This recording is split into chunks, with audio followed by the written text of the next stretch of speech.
আসসালামু আলাইকুম ওরহমাতুল্লাহ। কেমন আছেন সবাই? এশিয়া মহাদেশের মাঝখানে সবচেয়ে বড় যে কুমিরের প্রজেক্ট, সেখানে আপনাদেরকে নিয়ে আসছি। এটা হলো আপনার উত্তরা ইউনিয়ন, বালুকা উপজেলা, বৃহত্তর ময়মনসিংহ। আমি মেইন গেটে চলে গেছি। আপনাদেরকে এই ভিডিওটার সাথে যদি আপনারা থাকেন, অনেক কিছু দেখতে পারবেন ইনশাআল্লাহ। আপনাদেরকে দেখাবার জন্য, এই ভিডিওটা উপহার দেওয়ার জন্য আমি চলে আসছি। আপনারা দয়া করে আরও অনেক কিছু দেখতে পারবেন। কুমির তো দেখতেই পারবেন, হাজার হাজার উপজাতির পাখি আছে এখানে, পাখি দেখতে পারবেন। পাখির কলরবে চারিদিকে মুখরিত দেখতে পাচ্ছেন। আমি মেন গেটের সামনে দাঁড়িয়ে আছি। কি কি লাগবে, কেমনে আসবেন, কী বাই কি, A to Z সব কিছু বলবো। ভিডিওটা শেষ পর্যন্ত দেখেন। আমি গেটে যাচ্ছি, দেখি কেউ আছে কিনা। আমি গেটে লক করছি না। দেওয়ালের মাঝখানে একটা ছোরাক আছে, দেখতেই পাচ্ছেন। এদিক দিয়ে আপনার টিকিট কাটতে হবে, এখান দিয়ে টাকা দিতে হবে। টাকা দেওয়ার পর আপনি ভিতরে প্রবেশ করাবার অনুমতি, কারণ এক একটা সিস্টেম, এক একটা জায়গা। গ্রাম অঞ্চলে, একদম গ্রাম।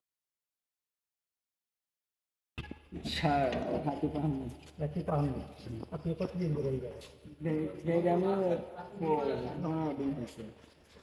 আসসালামু আলাইকুম। সবাই কেমন আছেন?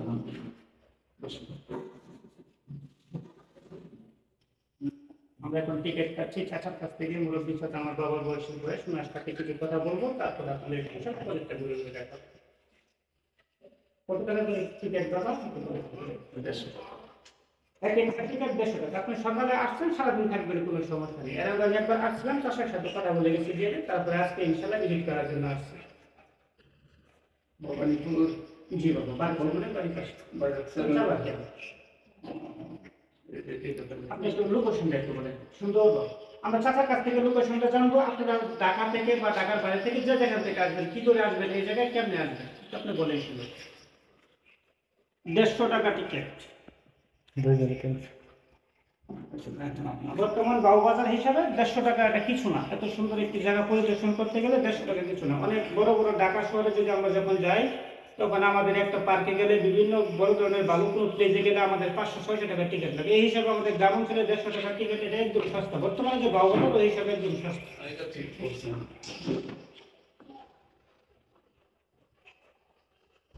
আপনাদের এত সুন্দর লোকেশন, এর চেয়ে সুন্দর লোকেশন হতে পারে না। আপনারা বালুকা বড়ডোবা নামবেন, বড়ডোবা নামবে একটা সিএনজি স্টেশন আছে, সিএনজি স্টেশনে এসে বলবেন যে আমরা উত্তরা কুমিরের প্রজেক্টে যাবো। এত সুন্দর লোকেশন, একদম সাথে সাথে নিয়ে আসবে ইনশাআল্লাহ। দয়া করে আপনারা সবাই দেশে এবং দেশের বাইরে থেকে এই সুন্দর জায়গাটা সবাই ভিজিট করে যাবেন ইনশাআল্লাহ। গ্রামের পরিবেশ খুব সুন্দর লাগবে ইনশাআল্লাহ। আপনাদেরকে নিয়ে যাচ্ছে, আমি ঘুরে ঘুরে সারাদিন এখানে থাকবো, আর আমি ইনশাআল্লাহ আপনাদেরকে দেখাবো। কুমিরে বছরে কয়টা দিন দেয়? বছরকে একবার দিন পরে একজনে দিন দিবে। ভালো মিট হইলে মনে করেন 60, 65, 50। এদিকে চাচা, এই যে আসলে আমরা তারা সাধারণ মানুষ অনেকে বুঝি না যে কুমির খায় না কি করে। মানে আমি এক্সাম্পল বলতেছি, অনেকে মনে করে এটা কি করে, আসলে এটা কাজটা কি? এটা সাধারণত আমরা চামড়া চামড়া এগুলো বেশিরভাগ কোন দেশে যায়? জাপান। জাপান। আসতে না আসতেই চোখে পড়ে গেল কুমিরের ডিম, বয়মের মাঝখানে ভরে রৌদ্রের মাঝখানে রেখে দিয়েছেন। হ্যাঁ, দেখতেই পাচ্ছেন। আপনাদেরকে নিয়ে আসলাম সেই কাঙ্ক্ষিত জায়গায়, যেখানে যেটার উদ্দেশ্যে আমরা রওনা দিয়েছি। এই দেখতেই পাচ্ছেন, এগুলো হলো আপনার মাঝারি কুমির। এটা বড়ও না, একদম ছোটও না। আর কুমিরগুলো সুরক্ষিত করা হয়েছে একদম ছোট ছোট পুকুরের মতো করে, চতুর্দিক দিয়ে পাকা করা, দেখতেই পাচ্ছেন। ছোট ছোট পুকুরের মতো এই জায়গায় এগুলো সুরক্ষিত করে রাখা হয়েছে। অনেক, এটা 1 পিস 2 পিস না, এটা হাজার হাজার পিস। এটা কিন্তু আরেকটা পুকুর যেখান থেকে আসলাম। এগুলোর মাঝখানে কিছু বাঘ আছে। এই যে এটা হলো আরেকটা, এটার মাঝখানে একটু বড় সাইজের যে কুমিরগুলো দেখতে পাচ্ছেন, এগুলো এই দেখেন শুয়ে আছে, একটু বড় সাইজের কুমির। প্রথম দেখলাম মাঝারি, তারপরে দেখলাম মাঝারি, এটা হলো একটু বড়। এটা একটা পুকুর দেখতে পাচ্ছেন। এবারে পানিটা একটু পরিষ্কার, ওই পানিগুলো গোলা, যেখানে অতিরিক্ত কুমির রাখা হয়েছে সেখানকার পানিগুলো গোলা। ওই যে একটা কুমির দেখেন নিচ থেকে উঠে আসার চেষ্টা করছে, এগুলা শুয়ে আছে রোদ্রের মাঝখানে। আমি সকালবেলায় চলে আসছি, আমি একটু লেট করে আসলে আরও কিছু দেখতে পারতাম। হ্যাঁ, তো আলহামদুলিল্লাহ আমার ভালো লেগেছে যে জায়গায় আমি আসতে পেরে। দয়া করে দেখেন একটা ভিডিও, এই ভিডিওটা করতে আমার মোটামুটি 9 দিন সময় লেগে গেছে। আমি আপনাদের কাছে এটুকুই বলবো, আমার কোনো চাওয়া নেই। আমি আপনাদের সাথে থাকতে চাই, আপনাদেরকে ভালো কিছু দিতে চাই। আপনারা আমাকে যদি উৎসাহিত করেন, ভিডিওটা শুরুতে একটা লাইক দিবেন। সবাই দয়া করে ভিডিওটা সম্পূর্ণ দেখবেন, কেউ টানবেন না। অনেক কষ্ট করে একটা ভিডিও করতে হয় ভাই, অনেক কষ্ট করে, বিশ্বাস করেন। আপনারা যদি একটু সাপোর্ট করেন, যদি একটু ভালোবাসার হাত বাড়িয়ে দেন, তাহলেই কিন্তু আমাদের পক্ষে আরও সুন্দর সুন্দর জিনিস আপনাদেরকে দিতে মন চাবে। দেখেন একটা কুমির নিচ থেকে চলে আসলো। এটা হলো 4র্থ নম্বর পুকুর। আমি 3টা শেষ করে এটা 4র্থ নম্বর। এই জায়গায় যে কুমিরগুলো আছে দেখতেই পাচ্ছেন, এগুলো কিন্তু ছোট ছোট বাচ্চা। দেখেন এগুলো হয়তো বা বয়স হবে আপনার 3 মাস 4 মাস এরকম বাচ্চা। এগুলো অনেক, ওই পানির নিচেও দেখেন দেখা যাচ্ছে প্রচুর পরিমাণ। এটা 1 পিস 2 পিসের কোনো ব্যাপার না। 4র্থ নাম্বারটা শেষ করলাম, এখন 5ম নাম্বারে চলে আসলাম। এটা হলো এই কুমিরগুলোর, এই যে কুমিরটা দেখতেছেন এই কুমিরগুলোরই চামড়া বিক্রয় করা হবে এইগুলা বেচার জন্য। মানে যে কুমির তো আসলে মাংস খায় না, এটা হাড্ডি দেওয়া কিছু হয় না, মাংস দেওয়া কিছু হয় না। কুমির কিন্তু আসলে আমরা অনেকেই জানিই না কুমির দিয়ে কী করে। কুমিরের চামড়া বিক্রয় করা হয়। এই চামড়া দিয়ে বড় বড় উন্নত রাষ্ট্র যারা, তারা কি করে সেটা ওই চাচার কাছ থেকে শুনছেন শুরুতেই। চাচা কি বলল, তো আসলে এগুলা দিয়ে অনেক দামি দামি গাড়ির সিট কাভার লাগানো হয়, মানি ব্যাগ বানানো হয়, চামড়ার জুতা। মানে উন্নত লোক যারা, অনেক ভিআইপি পার্সন, ওনারা এই চামড়াগুলো ব্যবহার করে। এই যে দেখেন এখানে মনে হচ্ছে যে এগুলো মারা গেছে। মানে আশ্চর্য ব্যাপার, এখানে না আসতে বুঝতে পারতাম না। হাজার হাজার পিস কুমির এই যে শুয়ে আছে। আপনার এই পুকুরটা অনেক বড়।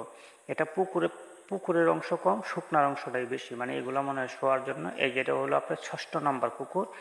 এখানে টানে আপনার কুমির নাই।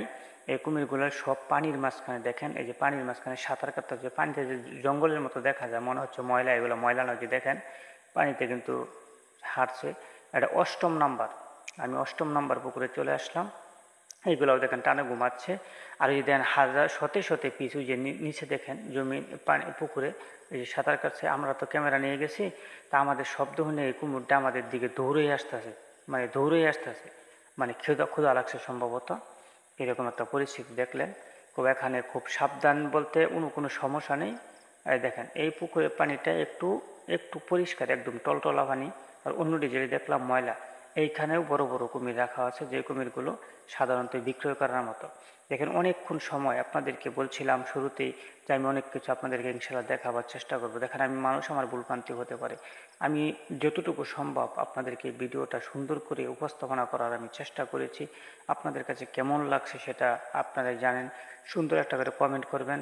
দেখেন কীরকম ঢেউ কাটছে, দেখেন দেখেন অবস্থাটা দেখেন। আপনারা যারা সুন্দর সুন্দর জিনিস উপভোগ করতে চান, আমি বলবো মিস করেন না। গ্রামের পরিবেশ, একদম গ্রামের পরিবেশ, আইসা ভিজিট করে যেতে পারেন। আমি 8টা পুকুর দেখে এসে, এরকম অসংখ্য পুকুর আছে। যাক, আপনাদের কেমন লাগছে জানি না। চলে আসছি আমি, মোটামুটি যতটুকু সম্ভব হয়েছে আমার পক্ষে আমি তুলে ধরছি। আমাদের কিছু প্রশাসনের ভাই আলহামদুলিল্লাহ ওনারাও আসছে এখানে। ওনাদের সাথে একটু হাঁটাহাঁটি করছি, গল্পগুজব করছি। গল্পগুজব করতে করতে মেন গেটের দিকে যাচ্ছি। তো আপনারা দয়া করে সবাই আমার ভিডিওটা কেমন হয়েছে, আপনাদের কাছে কীরকম লেগেছে, দয়া করে আমাকে একটু বলবেন। এই যে আমাদের বাইরের সাথে আলাপ করছি, বাইরেও খুব ভালো মনের মানুষ, খুবই ভালো মনের মানুষ। দেখেন সবাই মন্দ বিষয়টা এরকম না, আবার সবাই দুধে দেওয়া তুলসী পাতা বিষয়টা এরকম না। ওনাদের সাথে মোটামুটি অনেকক্ষণ সময় আমি হাঁটাহাঁটি করলাম, গল্পগুজব করলাম, বাইরের সাথে কথা বললাম। ওনারা আমাকেও খুব আসলে ভালোবাসা দিয়েছেন। যদি আপনাদের ভিডিওটা ভালো লাগে অবশ্যই একটু লাইক, একটা শেয়ার, একটা কমেন্ট করে আমাকে উৎসাহিত করবেন। ধন্যবাদ সবাইকে।